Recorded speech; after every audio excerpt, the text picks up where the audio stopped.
আমার সৎ মায়ের কাছে আমায় রেখে বাবা ব্যবসার উদ্দেশ্য করে শহরে গেলেন। বাবা যখন বাড়িতে থাকতেন তখন আমার সৎ মায়ের আচরণ খুব ভালো ছিল। যখন বাবা ব্যবসার কাজে চলে গেলেন 1 মাসের জন্য, ঠিক তখন থেকেই আমার সৎ মায়ের আচরণ পাল্টে গেল। আমি যখন রাতে খাবার খেতাম, তারপর আমি আর কিছুই বলতে পারতাম না। আমি খাবার খাওয়ার সাথে সাথে আমি ঘুমিয়ে যেতাম। এরকম আমার এর আগে কখনো হয়নি। আমি যখনই রাতে খাবার খেতাম ঠিক তখনই আমি অজ্ঞানের মতো পড়ে থাকতাম। আমি সকালে উঠে আমার সৎ মাকে জিজ্ঞেস করলে তিনি বলতেন, এ বয়সে একটু বেশি ঘুম হবেই। কিন্তু হঠাৎ করেই আমি জানতে পারি আমি মা হতে চলেছি। সেই খবরটা শোনার পর আমার আত্মা কেঁপে উঠল। এটা কি করে সম্ভব? আমি তো কিছুই বুঝতে পারছি না। কিন্তু আমি যখন জানলাম আমি কিভাবে মা হতে চলেছি, আর সেটা আমি কোনোভাবেই মেনে নিতে পারছিলাম না। তাহলে আসল ঘটনাটি বলি। আমি যে জায়গায় থাকতাম ওখানে কোনো পুরুষ থাকত না, আর না আমার কোনো আত্মীয় স্বজন থাকত। তারপরেও একদিন আমি জানতে পারলাম যে আমি মা হতে চলেছি। এটা শুনে আমার দম বন্ধ হয়ে আসছিল। কিন্তু আমি বুঝতে পারলাম না যে এটা কি করে সম্ভব হলো। কিন্তু আমি কিভাবে মা হলাম সেটা জানার জন্য আমি ব্যাকুল হয়ে উঠি। আমার নাম ঝুমা। আমি আমার নামের মতোই সরল ছিলাম। কিন্তু আমার এই সরলতার অস্তিত্বের জন্য আমি অনেক বড় শাস্তি পেয়েছিলাম। সমস্যায় ভরে উঠল আমার জীবন। আর আমি বুঝতেও পারিনি। আমি বোকা ছিলাম যার উপর দিনরাত অত্যাচার হতো, কিন্তু সেটা আন্দাজও করতে পারেনি। আমি যখন 12 বছর বয়সী ছিলাম, আমার মায়ের একটা অদ্ভুত রোগ হয়। হঠাৎ করেই তার অর্ধেক শরীর কাজ করা ছেড়ে দিয়েছিল। মা দেখতে দেখতেই হঠাৎ বিছানায় পড়ে গেল। এরকম অবস্থায় আমাদের সাহায্য করার জন্য আমার মায়ের সৎ বোন রাজি হয়েছিল। সেই মায়ের খেয়াল রাখত আর ঘর সামলে রাখত। আমার বাবার শহরের ধনী ব্যক্তিদের একজন ছিলেন, কিন্তু তিনি তার প্রচুর অর্থ খরচ করেও আমার মায়ের চিকিৎসা করে তাকে সুস্থ করতে পারেননি। আমার মা 2 বছর অসুস্থ থাকার পর এই পৃথিবী ছেড়ে চলে গেছেন। ফলে বাবার খুব মন খারাপ হয়ে থাকত। এখন আমাদের বাড়িতে মাসির থাকাটা খুব জরুরি হয়ে গিয়েছিল। তাই এই সমাজকে চুপ করাতে আমার বাবা শাহানা মাসিকে বিয়ে করে নিলেন। শাহানা প্রথমে বিয়ে করলেও তার শ্বশুরবাড়ির লোকজন তাকে ব্যভিচারের অভিযোগ এনে বাড়ি থেকে বের করে দেয়। এভাবে তিনিও আশ্রয় পান। তিনি একজন ভালো মহিলা ছিলেন। 3 বছর ধরে তিনি আমার মায়ের অনেক যত্ন নিয়েছেন। আমার সমস্ত কাজগুলো মাসিমা করে দিত। এখন বড় হয়েছি, নিজের কাজ নিজে করে থাকি। যাওয়ার আগে মা বাবাকে বলেছিল আমার ভালোভাবে যত্ন নিতে। যদিও আমার বাবা সবসময় আমাকে অনেক স্নেহ করতেন, কিন্তু আমার মা চলে যাওয়ার পর তার জীবন যেন আমার মধ্যে আটকে যায়। সে বারবার শাহানাকে বলতো আমার খুব খেয়াল রাখতে। দিনে অনেকবার বাবা জিজ্ঞেস করতেন সময় মতো খাবার খেয়েছে কিনা, ড্রাইভার কি আমার সময়মতো স্কুল থেকে বাড়ি নিয়ে এসেছে। একদিন আমার বাবাকে একটি গুরুত্বপূর্ণ কাজের জন্য কয়েকদিনের জন্য বাইরে যেতে হয়েছিল, এবং তিনি খুব চিন্তিত ছিলেন এবং তিনি শাহানাকে বিশ্বাস করেছিলেন, কারণ তিনি কঠিন সময়ে আমাদের সমর্থন করেছিলেন, যখন কিনা আমাদের অনেক আত্মীয় আমাদের ছেড়ে চলে গিয়েছিলেন। বাবা সহজভাবে একদিন বললেন আমার মেয়ে আমার সবকিছু। আমি যা আয় করছি সবই আমার মেয়ের। আমি আর কাজকর্ম করতে চাই না। আমি এই শেষ কাজটা করতে যাচ্ছি। এই কাজটি আমাকে এত সম্পদ দেবে যে আমি সারা জীবন বসে বসে খেতে পারব। তারপর আমি আমার সমস্ত সম্পদ আমার মেয়েকে দেব এবং তার বিয়ে দিয়ে দেব। আমার জামাই আমার সাথে থাকবে। আমি শুধু আমার স্ত্রীর স্মৃতিতে আমার শেষ জীবন কাটাতে চাই। আমি তোমাকে আশ্রয় দিয়েছি। এটা তোমার বাড়ি, তোমার কোনো কিছুরই অভাব হবে না। শাহানা আমার বাবাকে বল কি বলছো তুমি? আমি অনেক ভাগ্যবান যে তুমি আমাকে তোমার বউ মেনে নিয়েছ।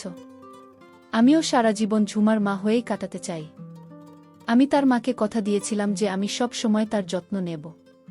তিনি আমার আসল বোন ছিলেন না, তবে তিনি বোনের চেয়েও বেশি ছিলেন। আমি তার কাছে আমার প্রতিশ্রুতি পূরণ করতে চাই, এবং এটাই আমার জীবনের লক্ষ্য। আমার বাবা বললেন আমি নিশ্চয়ই জীবনে অনেক কিছু পূর্ণ করেছি যে আমি তোমার মতো একজন ভালো মহিলা পেয়েছি। 1 বছর পর গ্রামের বাইরে যাচ্ছি। আমার মেয়েকে তোমার কাছে ভরসা রেখে ওর খেয়াল রেখো। আমি তার জন্য একটা সম্বন্ধ দেখেছি। ছেলেটি আমার বন্ধুর ছেলে, তার সাথে ঝুমার বিয়ে দেব এবং আমার সমস্ত সম্পদ তাদের দুজনের নামে করে দেব। বয়স যখন 16 বছর তখন আমার বাবা আমাকে শাহানার কাছে রেখে যান। বাবা বললেন তিনি তাড়াতাড়ি ফিরে আসবেন। কিন্তু যেদিন বাবা এই গ্রাম ছেড়েছেন সেদিন থেকে শাহানার মনোভাব কিছুটা বদলে গেল। সেই রাতে সে আমার জন্য রান্না করেনি। আজকে রান্না করেনি। কেন জিজ্ঞেস করলে সে বলল, আমার শরীর খারাপ, ফ্রিজে যা পড়ে আছে তাই খাও। একদিন ছুটি দেওয়া উচিত, তা অন্তত আমি বুঝতে পারতাম। তাই আশপাশে যা ছিল তা খেয়ে ঘুমিয়ে পড়লাম। রাতে আমার বাড়িতে কিছু নড়াচড়ার শব্দ শুনতে পেলাম। আমার ঘুম খুব কাঁচা ছিল। আমি জেগে উঠলাম। আমি দেখলাম শাহানা মাসি দরজা বন্ধ করছে। আমি তার দিকে তাকালাম এবং সে কিছুটা ঘাবড়ে গেল। আমি জিজ্ঞেস করলাম কেউ এসেছে কিনা। সে বলতে লাগল না, আমি দরজা বন্ধ করতে ভুলে গিয়েছিলাম, সেজন্য সে দরজা বন্ধ করতে এসেছিল। আমি আমার ঘরে ফিরে এলাম। পরের দিন স্কুলে গিয়ে জানতে পারলাম শহরে কিছু রোগ ছড়িয়ে পড়ায় স্কুল থেকে ছুটি দিয়ে দিচ্ছি। আমি খুব খুশি হয়ে উঠলাম যে এখনো স্কুলে যেতে হবে না, সারাদিন ঘরেই থাকব। যাই হোক, আমার বাড়িটা এমন ছিল যে বাড়ি ফিরতে একটা জিনিস খেয়াল করলাম যে আমাদের বাড়িতে অতি বয়স্ক পাহারাদার মদন কাকু আজ গেটে উপস্থিত নেই। গেটের অন্য প্রহরীকে জিজ্ঞেস করলাম, কাকু কোথায়? সে বলল যে কয়েকদিনের ছুটিতে গ্রামে গেছে। আমি অবাক হয়েছিলাম যে আজ পর্যন্ত 20 বছরে একটাও ছুটি নেননি। সকালে ছেলে মেয়েদের বিয়েতে গেলেও রাতে ফিরে আসতেন। কয়েকদিনের ছুটিতে কিভাবে গেলেন? মনে হয় এটি কোনো বড় ব্যাপার ছিল। যাই হোক, আমি আমার বাড়ি ফিরলাম। রাতে শাহানা মাসিকে আমার জন্য আমার পছন্দের খাবার রান্না করেছিল এবং গতকাল সে আমার জন্য রান্না করেনি বলে আমার থেকে ক্ষমাও চেয়েছিল। সে বলল যে আমার বাবা চলে যাওয়ায় তার একটু মন খারাপ ছিল। আমি তাকে বললাম, তুমি কি আমার বাবাকে খুব ভালোবাসো? আমার মা আমার বাবাকে অনেক ভালোবাসতাম। সে বলল, তোমার বাবা এত ভালো মানুষ যে কেউ তার প্রেমে পড়তে পারে। আমিও তার প্রেমে পড়তে শুরু করি, কিন্তু সে আমার দিকে তাকায় না। তুমি আমার সৎ মা হলেও আমি তোমাকে কখনো অপরিচিত মনে করিনি। বাবা ফিরে এলে আমি তাকে বলবো আমার মায়ের সাথে যেমন করে থাকত ঠিক সে যেন তোমার সাথে তেমন করেই থাকে। সে জিজ্ঞেস করতে লাগল, তোমার বাবা তোমার মায়ের সাথে কেমন থাকতেন? আমি বলছিলাম যে তিনি প্রতিদিন আমার মায়ের জন্য নতুন এবং দামি উপহার নিয়ে আসবেন। তিনি তার প্রশংসা করতেন। দুজনকে একসাথে খুশি দেখে আমিও খুব খুশি হতাম। আমি শুধু তার সাথে কথা বলেছিলাম এবং আমার পছন্দের খাবার খাচ্ছিলাম। এটা তো সত্য যে তিনি খুব ভালো খাবার রান্না করতেন, এমনকি আমার মায়ের চেয়েও ভালো। এরপর কখন আমার রুমে এসে আমি এত গভীরভাবে ঘুমিয়ে পড়েছিলাম মনে নেই। সকালে যখন চোখ খুললাম আমি আমার শুয়ে আছি, কিন্তু আমি মনে করতে পারছি না কিভাবে আমি আমার বিছানায় পৌঁছেছি। সকালে শাহানা আমার সৎ মাকে জিজ্ঞেস করলে সে বলল, তুমি নিজেই তোমার বিছানায় গিয়েছে। কিন্তু হ্যাঁ, তোমার খুব ঘুম হচ্ছে। এই বয়সে ঘুম এমনই হয়, কিছুই মনে থাকে না। এই বয়সে সত্যিই এমন ঘুম আসে। কিন্তু আমার ঘুম তো খুব কাছে ছিল। কিন্তু যাই হোক, তারপরে আমি সেদিকে খুব একটা মনোযোগ দেননি। কিন্তু এখন আমার বাড়িতে অদ্ভুত কিছু ঘটনা ঘটছিল। একদিন দেখলাম ড্রয়িং রুমে অনেক অনেক ভালো ভালো খাবার যাচ্ছিল। কে আছে জিজ্ঞেস করলে কাজের মেয়ে বলল, আপনিও এসেছে শাহানারা, আপনিও তো আমারও, আপনিও সমান। তাই আমিও ড্রয়িং রুমে গেলাম। আর সেখানে গিয়ে আমার সামনের দৃশ্য দেখে আমি অবাক হয়ে গেলাম। ওখানে কোনো অতিথি ছিল না, কিন্তু দুজন লোক বসেছিল যারা দেখতে বড়লোক, কিন্তু কিছুটা বিপজ্জনকও বটে। আমি ভিতরে প্রবেশ করার সাথে সাথে সে আমার দিকে তাকাতে লাগল। শাহানা আমাকে পরিচয় করিয়ে দিয়ে বলল, এ আমার স্বামীর মেয়ে। তাদের একজন বলল যে ও খুব সুন্দরী। তাদের বলা এই কথাটা আমার কাছে খুব অদ্ভুত লেগেছিল। তারপর আমি আমার রুমে ফিরে এলাম এবং পরে সে বলল যে তারা ছিল আমার ভাই। আমার সাথে প্রতিদিন একটি অদ্ভুত ঘটনা ঘটত। আমি যখন সকালে ঘুম থেকে উঠতাম তখন মনে হতো যে আমি খুব ক্লান্ত, এবং রাতে আমার ঘুম এমন হতো যে আমি অজ্ঞান হয়ে পড়তাম। আজকাল আমার কিছুই মনে থাকে না যে আমি কখন আসছি বা কখন আমার ঘরে আসি। আমি একদিন হঠাৎ আমি অসুস্থ হলাম, বমি বমি ভাব এবং মাথা ঘোরা শুরু করল। আমি ভয় পেয়েছিলাম যে আমিও সেই রোগে আক্রান্ত হতে পারি যেটি আজ সারা এলাকায় ছড়িয়ে পড়েছে। আমি সৎ মাকে জিজ্ঞেস করলে জানালে সঙ্গে সঙ্গে ডাক্তারকে ডেকে পাঠায়। ডাক্তার বাড়ি এসে আমাকে চেক আপ করলেন।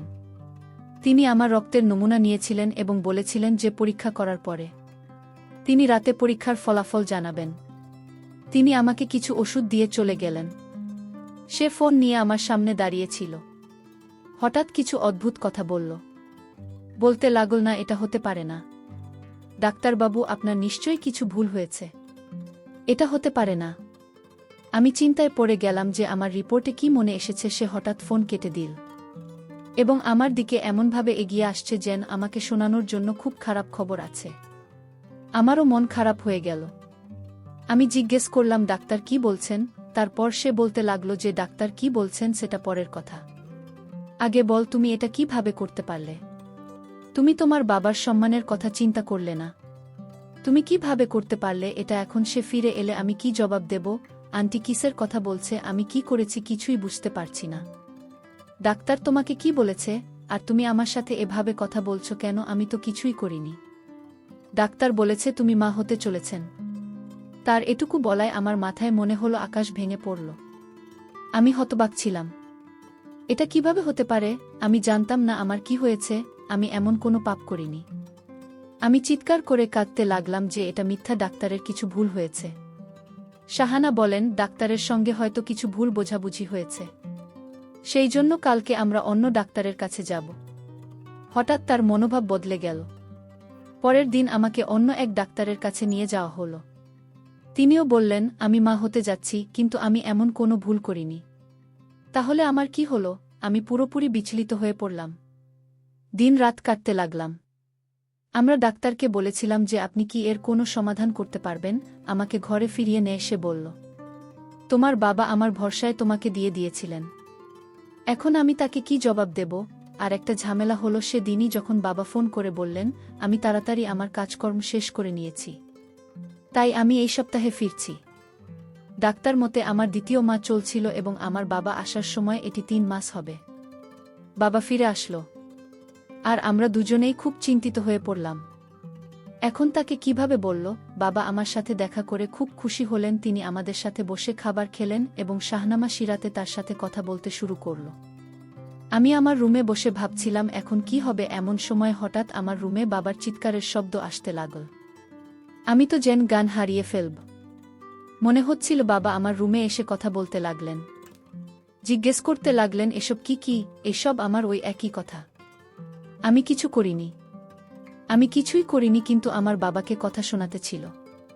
এই প্রথম বাবাকে আমার উপর এত রাগ আমি তো দেখলাম। তিনি প্রথমে তো রেগে গেলেন, এমনকি তিনি আমাকে চড়ও মারেন। আমি তোমার জীবন নিয়ে আর চিন্তা করি না। যা ঘটে ঘটুক, এখন আমরা এই সন্তান থেকে মুক্তি পাব। যেখানে আমি বস, এখানে তোমার বিয়ে হবে। বাবা আমার কথা শোনেননি। আমাকে কিছু বোঝানোর কোনো সুযোগও দেননি। তুমি দেখতে নিষ্পাপ, কিন্তু বাস্তবে এতটা বাজে। আজ তোমার মা ও নিশ্চয়ই কষ্ট পাচ্ছেন যে এমন মায়ের মেয়ে কেমন হয়েছে কথাটা শুনে। আমি ভেতরে ভেতরে মরে গেলাম। ভাবতে লাগলাম, এখন মরে গেলেই ভালো। এই মেয়েটার জন্য আমি কি ভেবেছিলাম। 1 পয়সাও কে দেব না, বিয়ে করে বাড়ি ছেড়ে চলে যাক। ওর মুখ দেখতে চাই না। মা বাবাকে বলতে লাগল, সব ঠিক হয়ে যাবে, আপনি রাগ করবেন না। আমরা হাসপাতালে যাচ্ছিলাম, পথে আমাদের গাড়ি খারাপ হয়ে যায়। আমার বাবা বলছিলেন যে তিনি ডাক্তারের সাথে অ্যাপয়েন্টমেন্ট নিয়েছেন এবং সময়মতো পৌঁছাতে হবে। তিনি বললেন, তুমি ওকে রিকশায় করে নিয়ে যাও, আমি গাড়ির একটা রুম ছেড়ে তারপরে আসব। আমি হাসপাতালের দিকে গেলাম। এখন যখন হাসপাতালের সামনে পৌঁছলাম, শাহানা সেখান থেকে হঠাৎ করে কোথায় উধাও হয়ে গেল জানি না, হয়তো সে ভিতরে চলে গেছে। হঠাৎ কে যেন আমার মুখ বন্ধ করে দিন। এরপরে আমি অজ্ঞান হয়ে যাই। আমি যখন চোখ খুললাম তখন একটা ঘরে একটা চেয়ারে হাত বাঁধা অবস্থায় আমি বসেছিলাম। আমার সামনে একজন লোক দাঁড়িয়ে ছিল যার বয়স 25 বছর হবে। তার হাতে মোবাইল ছিল। তিনি ফোনে সে একজনকে বলেছিলেন যে আপনি যদি আপনার মেয়ের নিরাপত্তা চান তবে অমুক জায়গায় 5 লাখ টাকা নিয়ে আসুন। সে হয়তো আমার বাবাকে ডাকছিল। আমার বাবার শহরের একজন বিখ্যাত ধনী ব্যবসায়ীর মেয়ে, তাই লোকেরা জানে যে তারা তার বিনিময়ে অনেক কিছু পাবেন। বাবার সাথে কথা বলে সে আমার সামনে গিয়ে বসে তাকে খুব খুশি খুশি দেখাচ্ছিল, যেন ভাবছে সে অনেক টাকা পাবে। আমি তাকে বললাম, প্লিজ আমাকে যেতে দাও। সে বলল, আমি তোমাকে ছেড়ে দেব, শুধু মুখ বন্ধ রাখো এবং তোমার বাবা টাকা না আনা পর্যন্ত চুপচাপ বসে থাকো। আমার বাবা টাকা নিয়ে হাজির হলেন। তারপর দেখতে পেলেন আমার মা লোকটি পিছনে দাঁড়িয়ে আছে। বাবা বললেন, তুমি এখানে কেন? মা বলল, তোমার মেয়েকে যে বন্দি করেছে সে আমার বড় ভাই। আমি চাই তোমার মেয়ের সাথে আমার ভাইয়ের বিয়ে হোক, আর সমস্ত টাকা পয়সা সম্পত্তি আমার ভাইয়ের নামে হোক। আমার মায়ের আসল চেহারাটা আজ পরিষ্কার হয়ে গেল। আমার মা আরও বললেন, তোমার মেয়ে যে মা হতে চলেছে সেটা আমার ভাইয়ের। আমি তোমার মেয়েকে রাতে এমন কিছু খাওয়াতাম সাথে সাথে ঘুমিয়ে যেত, তার কোনো হুঁশ থাকত না। আর এই মুহূর্তে আমার ভাইকে তোমার মেয়ের রুমে পাঠাতাম। আর রুমে গিয়ে কি করেছিল সেটা তো তুমি বুঝতে পারছ। আমি আর বলতে পারছি না। এই কথা আমার বাবা শোনার পর আমার বাবা হতাশ হয়ে গেলেন। আর বাবা 5 লাখ টাকা দিয়ে আমাকে তাদের কাছ থেকে নিলেন। বাবা পরদিন থানায় গিয়ে মামলা করে দিল। আর এর কিছুদিন পর আমার সৎ মা এবং তার ভাইকে জেলে নিয়ে গেল। তাদের কঠিন শাস্তি হল। পরিশেষে একটি কথা তোমাদের, আসলে সৎমা কখনো আপন হয় না, সৎমা সতী থাকে। আজকের গল্পটি কেমন লাগলো তা অবশ্যই কমেন্ট করে জানাতে ভুলবেন না।